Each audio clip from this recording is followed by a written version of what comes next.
Good afternoon, everyone. Welcome to PCCS's emPower Hour. My name is Alyssa D'Augusto, My name is Kevin Roman. and we're here today for our Broker Spotlight. So today we have two very special guests from our self-direction program, Yvette Tibbs and Elena Gargano. So sorry, Elena, that are here today to Hi. talk about. Hi, guys, to talk about what it means to be a broker, how they're managing that word of work-life balance, that concept that some people just can't seem to understand or can't seem to get perfect, and what it means to just be a broker, to kind of talk to the community. So welcome both of you for coming today. Thank you. Thanks, guys. Thanks for Thank, having us. Great to be thank, here on this yes. day. Love it. Well, can you guys start us off by telling us a little bit about you? I know it's a little difficult to put the spotlight on you for a second, but we're calling you out on it. Sure. Would you like me to begin or? Go right ahead. Okay. My name is Elena Gargano. I've been working in self-direction for, I guess it's about 7 years now. I also have a son who has self-direction for himself. And it's been absolutely amazing and life-changing. And as far as a career, it's been incredibly rewarding, challenging, and certainly never boring. So what is a self-direction broker and what do we do exactly? I struggle sometimes trying to explain this in layman's terms, because it's not like, oh, I'm a lawyer, I'm a nurse, So I jotted down a couple of sentences and tried to put it together last night. And Yvette, maybe you can help me out and really explain. Okay. So I feel like what we do is we help people with developmental disabilities to access and allocate their Medicaid funds and programs. And then we create and develop plans to help them reach their personal goals and support them along their journey. So essentially, we're just helping them to live their best lives. I think that that's really the heart of it. I know that there's a lot more involved to get into all the details. We'd be here forever, but I really think that that's the heart of it, is just helping people with disabilities live their best lives. And, what's better than that, really? My husband has this saying that if you find something that you love to do and make a career out of it, you'll never work a day in your life. And it's so true. I mean, I truly love what I do. I truly love the people that I work with. So I'm super fortunate that we have this opportunity and these services and that we can help other people and ourselves, our own kids. Agreed. I agree that basically what you said about being a broker is what you said. And also in that part, sometimes we help find staff, right? So that help to have the right fit. So we also get to know the families personally. I know a lot of my families, I'm like part of the family because we are so personal. We are part of the team, but we're also part of the family. So, and that's a very rewarding in that aspect as well. So we do paperwork. We do lots of paperwork. But then we also get to know the family and the individual, and it's just very rewarding. So I agree with you. Yeah, and that family part, it's interesting you say that because I agree. You do become, part of the family, people that you've been with for 6-7 years. And that's where that work-life balance sometimes becomes difficult because you do form these relationships. So it's hard sometimes to say, hey, I can't answer this text on a Sunday, or I have to take time for myself, or, to kind of turn it off, or to say no. Saying no is so hard sometimes, but really you have to, because at the end of the day, if you don't take care of yourself and your own family, you're not going to be there, or you're not going to be able to take care of anyone else. So you really do have to work out that work-life balance and take time for yourself, because Right. it can become all-encompassing, and it does become part of your life and your family. Right. And for me, my daughter has CP. She's 24, and she started. I've been a broker for about 5 years, almost 5 years now, and she's had self-direction for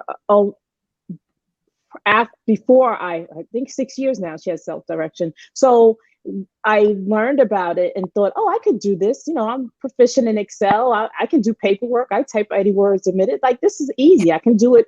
Like, it's a good part-time gig. But then I also wanted to help families. So I always volunteered. I volunteered in the community, was part of the SEPTA board, and part of SEPTA. So I felt it was a good marriage and taking all the things that I've learned over my lifetime and put them together. And I agree with Elena that you have to have a good balance. I had to set boundaries because you want to help people, but then you have your family and your friends as well. And if you're not mentally stable or well balanced, it doesn't transition well when you're dealing with individuals. And especially now with COVID, I want to say more so with COVID, you have to set the boundaries to be able to allow to service individuals. And that's extremely important. I had to get another whole phone number. I had to get another phone. I, literally turn the phone off to say, okay, these are my hours. I give you the times that my days off ahead of time so that if you need me or whatever the case may be, I'm not available to you. I also started partnering with another broker so that it can help that I couldn't do it all. And I don't know about you, Elena, a lot of families always want you to take them on, but then you can't because there's only 24 hours in a day, and there has to be that life and balance. So that's important as well, Yeah, I was thinking it was funny when I first got into this. I went to a meeting with the DDRO, and I actually had to look up what that acronym meant because our world is full of acronyms. But how do I know that one? So the DDRO is the Developmental Disabilities Regional Office, and so that's where I went when I was first looking to access services for my son. And one of the liaisons, and we're talking now 7 years ago, the world was much different. It was self-direction was really in its infancy stage. We were all kind of learning together. And one of the liaisons said, we're looking for brokers. You should take a training. And I said, okay, I'll look into it. And I thought at least I'll learn about the ins and outs of it for my son. And then, like you said, oh, I could do this as a part-time gig. I caught on pretty fast.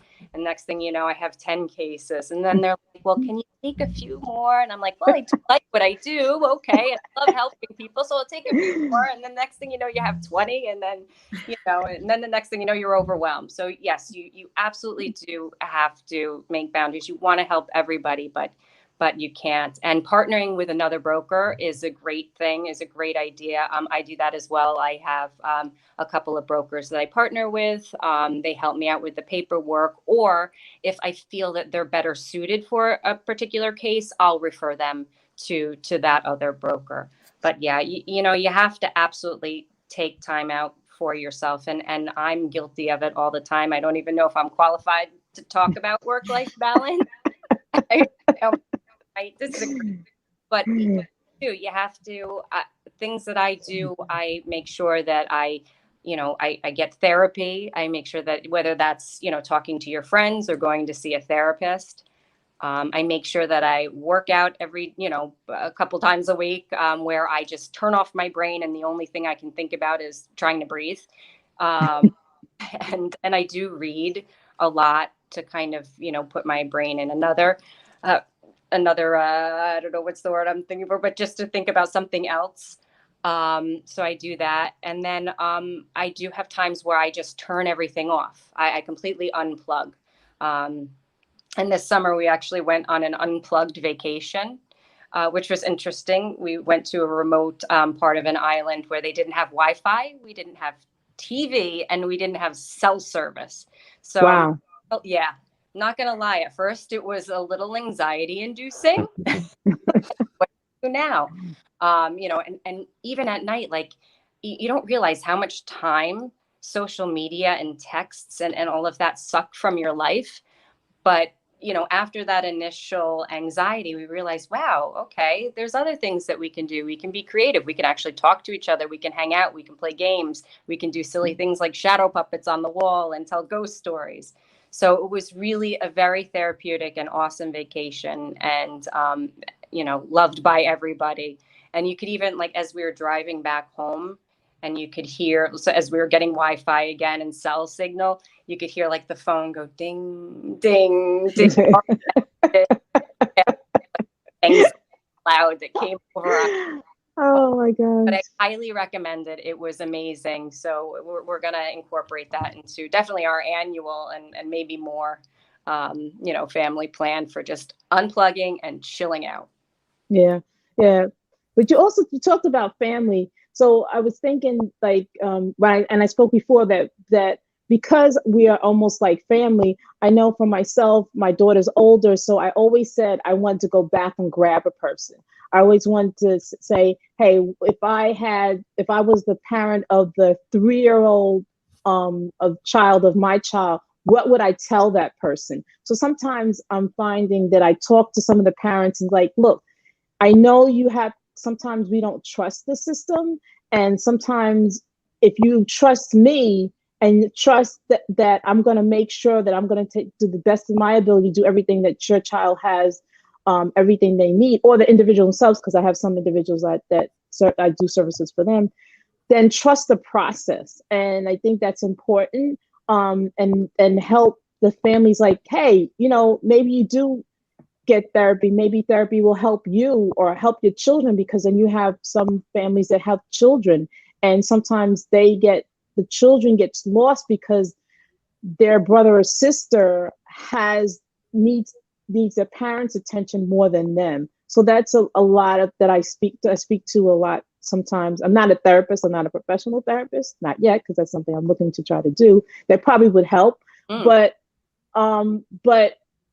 just speak to what it was like for me and what I would have done differently. And maybe you should think about that. I'm not saying that you should do it, but take in consideration how it affected me and how I did things, and how maybe you can to move forward in that. And and some of the individuals I'm sure, Elaine, that for yourself, some of the individuals, you get to grow with them, right? And when you grew with them, you get to see they didn't talk and now they talk, right? So at that moment, you're like, wow, you're part of the team, you're part of that growth, you're part of all the great, amazing things that their parents wanted them to do, and you were able there to help put it together. And it's heartwarming, and it makes me feel good. And it's like, this is why I wanted to be a self-direction broker. This is why I wanted to be able to do some of the things to do.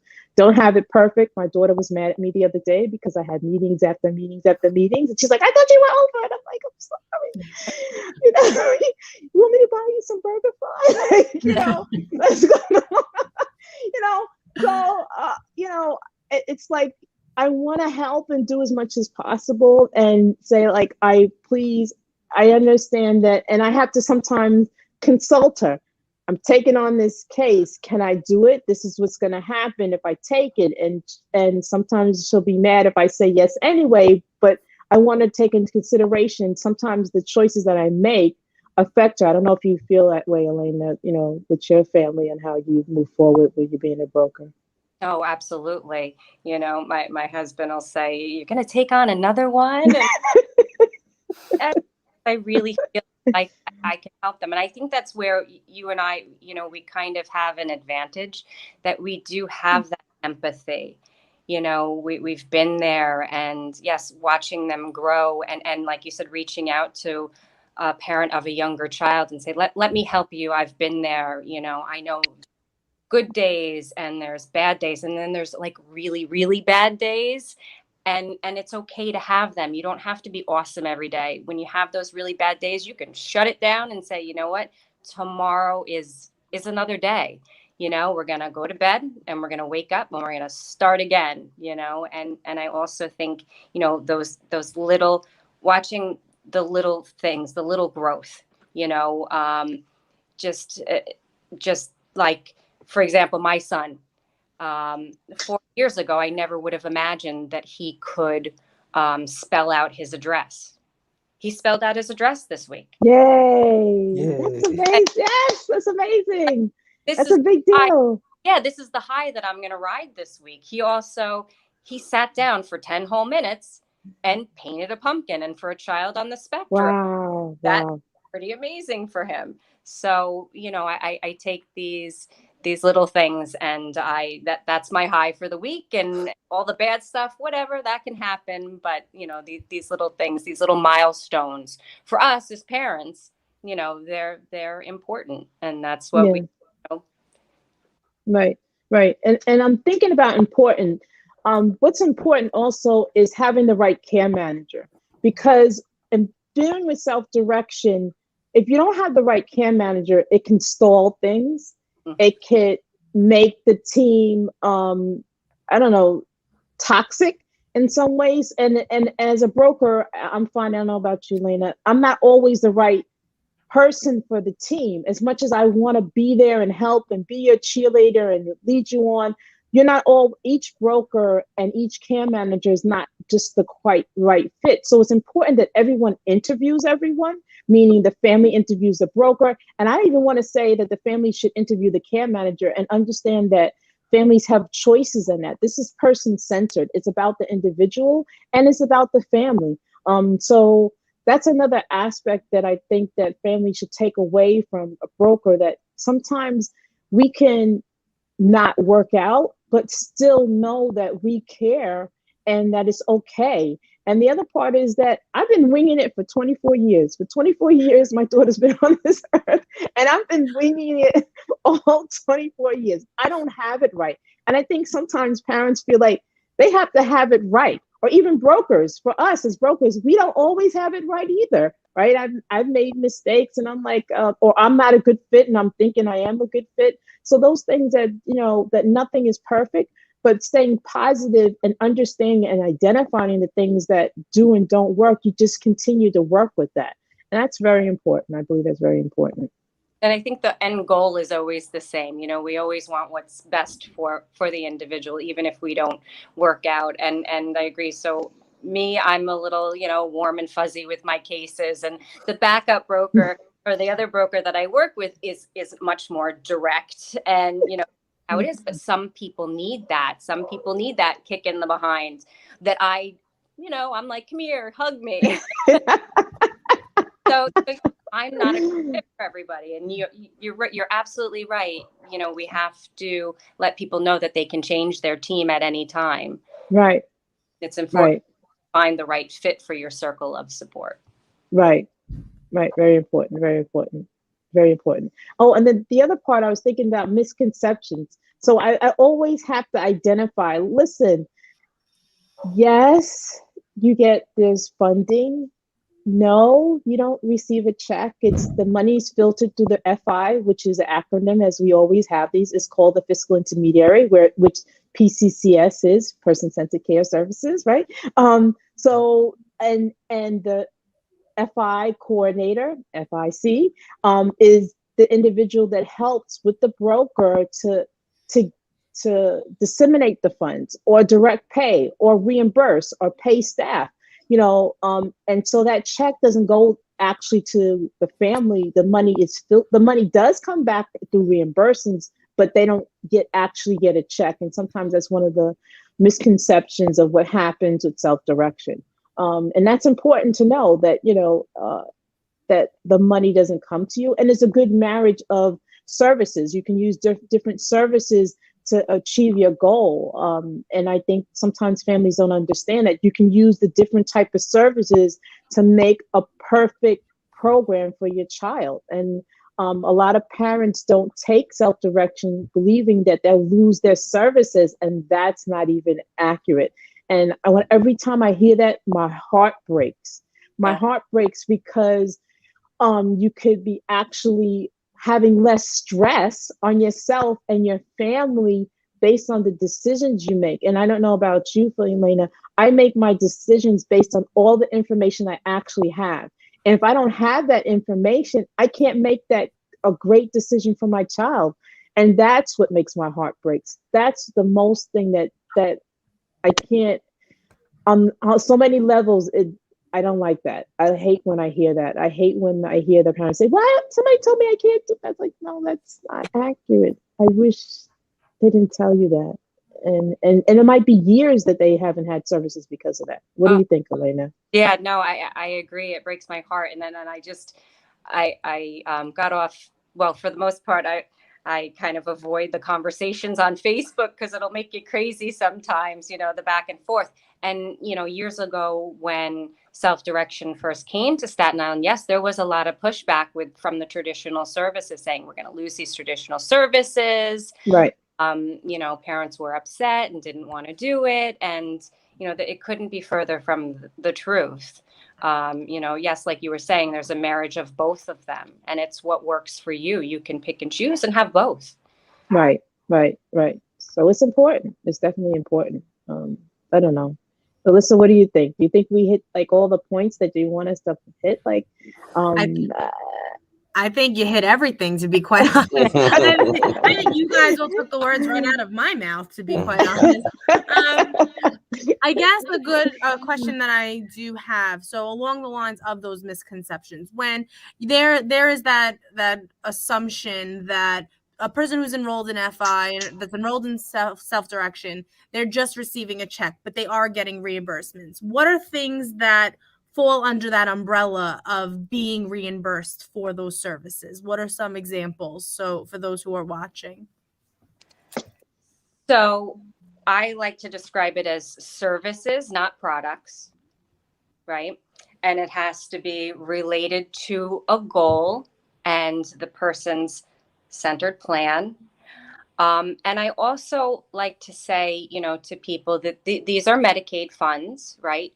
So, if you had a typical child, what would you as a parent provide for that typical child? Well, you'd provide clothing and school supplies and, the normal things that you would provide for your kids. So we're not going to provide that for your child just because they have a disability. Those are the things that we don't cover.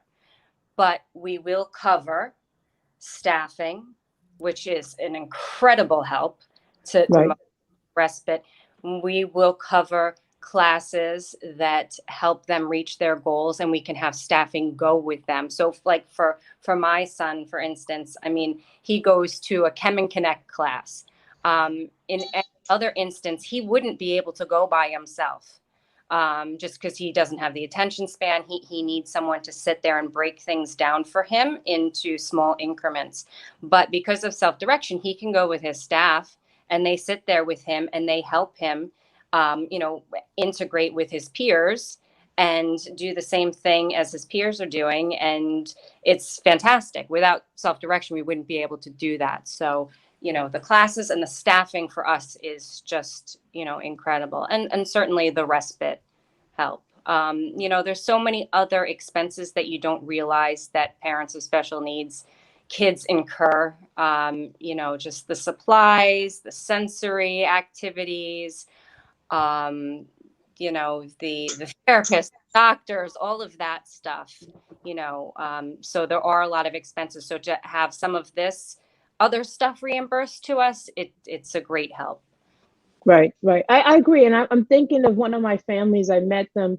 They were so grateful. They had a lot of things that they were paying out of pocket for their child. And they were able to get the funds back. So that was very important. And one of the things I'm thinking about, another individual, Angel Sense. And this particular individual, they like to elope. And they were out with the staff. It was a new staff member, and he happened to elope, and mom was able to, the combat worker called her, and she was able to immediately pinpoint. So Angel Sense, for some people they can't afford it. And I almost want to say that Medicaid is paying for it through self-direction, but if you don't have self-direction, I don't believe, to my knowledge, Elena, it's not paid in any other way. And that would help so many families. Oh my gosh, I think every time that my heart breaks again, right? When I think I see on TV a child is missing. If they had Angel Sense, if they would allow that, if they would be like the standard for individuals on the spectrum, that we wouldn't be having that. We found them and it wasn't a good outcome. And I think that should change. So I want to say Angel Sense is one of the things that really stand out for me, along with staff. It's another great component. And for individuals for the teenagers that they talk on their cell phones, if they can't get out much, right? Especially now during the pandemic, the families can get reimbursed for the cell phone. So that's another thing that is great. I believe is great for individuals that are older, or internet for individuals that are nonverbal. So it's a lot of great things that come, and or if they want to become older and they want to live on their own. So the housing subsidy, right? So that's another great thing. They live on their own, they have a living caregiver, they go out, they're more integrated in the community. They might have a couple of days, go to that place, all those components. When you put all those things together, it allows individuals that are able to live on their own can live on their own, and that's a great thing as well. It really sounds like both of you, I mean, have just your complete heart in what you do. And I think that that's just so beautiful to watch and listen to. But I do want to mention, so Elena, we had a Broker Spotlight award for this past summer, and it was honored that you won the Broker Spotlight for the month of July. So we wanted to take a minute and highlight that and congratulate you. Oh, thanks. And I mean, that's so nice. I truly love everyone that I work with. So it's nice that they love me back.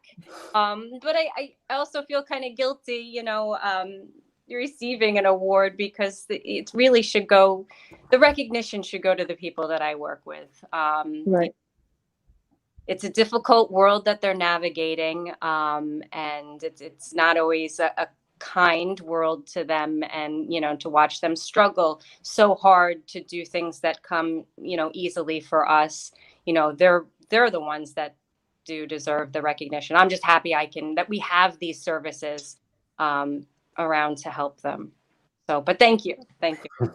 Well, I want to say that in your nomination, it was mentioned that on multiple nominations across the board, that you were knowledgeable, patient, hands-on, dependable, all the good things. So it's very clear just in this conversation to see how hands-on you really are. And we just want to take that moment and recognize that your hard work is recognized, and we will see it. So thank you. Thank you. Thank you. Tell my husband I was called patient. He'll get a kick out.